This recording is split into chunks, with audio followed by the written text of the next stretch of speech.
Let's talk about the Giants defense and this 76-yard run that they gave up against Miami. So let's go over the alignments first. This guy's in a 9 technique outside the tight end. This guy's either a bad 2-eye technique or he's a 2 technique head up this guy, head up the guard. And if he's a 2 technique, he's playing 2 gap. And he's responsible for this gap if they run this way, or he's responsible for this gap if they run this way. I'll talk about him in a second.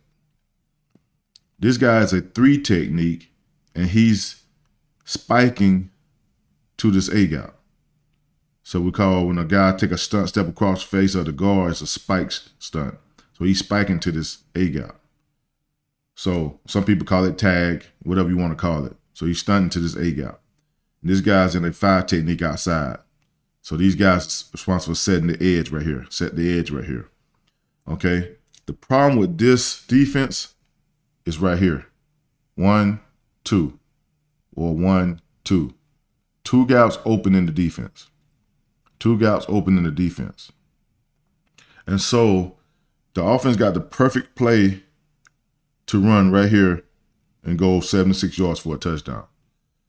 So basically, if this guy is a 2 technique and he's 2 gapping, 2 gap schemes today is so outdated. They're old school.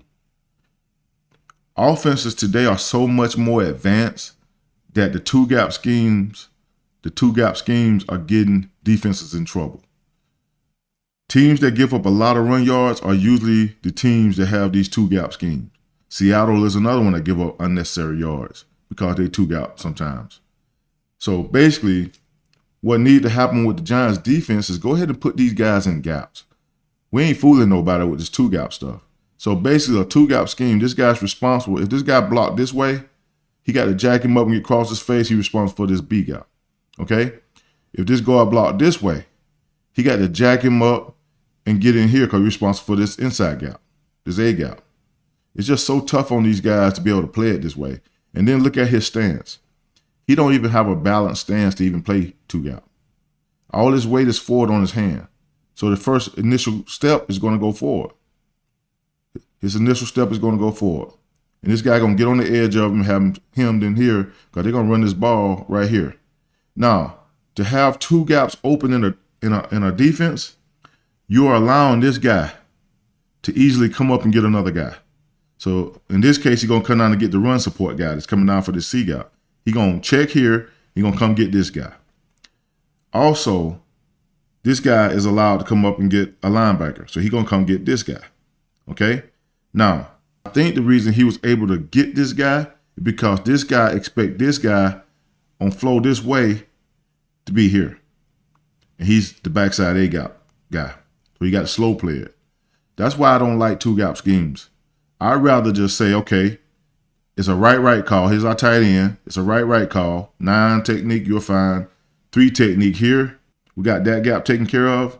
Okay, and this guy can play in a 2-eye or a shade. I'd rather him play in a 2-eye because it defines this gap a little bit more and what they running against him. If you put him in a 2-eye and this guy tried to cross his face, he knows right now, jack him up, get down the line because the ball being run over here. If this guy tries to reach across his face in a 2-eye, if he's here, the ball's being run over here. Okay? If this guy blocks out and the center block back, the ball's being run backside of the center, this way. Okay? If this guy base block him, come straight ahead, base block him, he knows that it's running right at him or right outside of him. Okay? It's so easy for you to know what they're running when you get in a 2-eye. And you're responsible for this A gap, which is the foundation of any defense. If you got a good, strong 2-eye technique, you got a chance. And these guys got to play it smart and stay in this A gap. That's the foundation of the defense. Okay, let's run this, and you guys see what I'm saying. Okay, we already in trouble.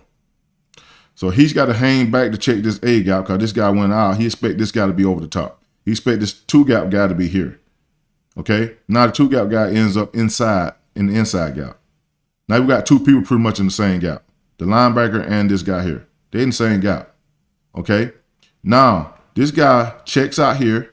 This guy's responsible for the edge. He's trying to fight to get back out to his edge. He's supposed to set the edge. And this guy checks out here. Everything's clear. He's not in this guy. He's not stunned. So he check here and he comes up to here and get this guy. Now here's our center that's coming to get the linebacker who's slow playing this because he expect this guy to be over the top. He's slow playing this backside because that's his gap. And so now by slow playing it, he allowed this center to come get him. Come get him. Okay? And our guy that was supposed to be across the face, let's go back here just a little bit. This guy that was supposed to stunt here and get across the face never got there because before the ball snapped, he almost jumped off sides and showed it. He showed this. He almost jumped off sides and he showed what he was going to do, that he was stunting in this gap. He was running a spike stunting in this gap. So basically, when he showed it and almost jumped off sides, the best thing for him to do is not go get head up. Get head up so you can ensure that you can get over here and get down the line and go help. Because this guy already know that you're trying to get here, he's going to cut you off. And that's exactly what he did right here. The guy saw it, and he came hard down right here to make sure you couldn't get there.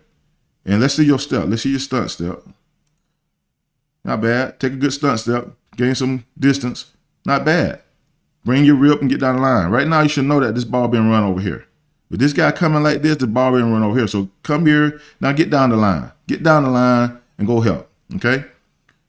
And now we got blockers on everybody. We got a blocker for everybody. Hat on hat. Hat here. This guy's inside. He's wrong. This guy can come up and get 19. He's just going to get a piece of him. And now our back is out the gate. He's out the gate. And this guy's behind. He never got across. He never got across. I was doing the stunt stuff. He never got across. So this defense is all bad right here. And it all started from this two technique. This right here. Now, I don't know if he's a 2-eye but it looked like he's head up to me. Like he's a 2 technique and he's a 2-gap scheme guy. And like I said, these 2-gap schemes are getting ran on because it's tough on these guys, especially if you ain't got good technique. That's something you got to work on. A balanced stance, you got to work on it every day in practice. Every day in practice. So you can get your hands on these guys either way. Okay? It's old school. It's old school. It's outdated. And now teams are going away from that. Just put these guys in a gap. Put these guys in a gap. Therefore, you won't have 2 open gaps. Because you have a guy outside here, open gap here. This guy, run support guy, is responsible for that. Okay? You have a 3 technique here. You have an open gap here. This linebacker will be responsible for that. He can line up in it, actually. He can line up in it. He's responsible for that. Okay, you have a 2-eye right here inside here. Then you have an open gap here. And this linebacker will be responsible for that gap. And then you got a backside guy that's outside, responsible for the outside. On defense, you're not going to fool these guys on offense. Offenses are too advanced nowadays to be running 2-gap schemes. If they wanted to, they could come here, down, and around and have the same outcome. Down and around have the same outcome, and it will still work for them. It's just so many things they can do when you head up like this. So my suggestion to New York is, for one, don't have 2 open gaps next to each other. Put this guy in a 3 technique. Put this guy in a 2-eye and just go play football. A lot of these runs that are getting out on them are because of these alignments. He's got too much weight forward in the stance to play 2-gap. So on this play, so many things went wrong here. You got hat on hat now, hat on hat, okay? And this back right here is fast. I think he was the fastest back coming out of college. And he exploited it. And now if you stop your feet right here, you're not going to catch him. You're going to get to the sideline, he's going to be out the gate. Way too many yards given up right there. You'll never recover from that stat-wise. It's a bad day for your defense.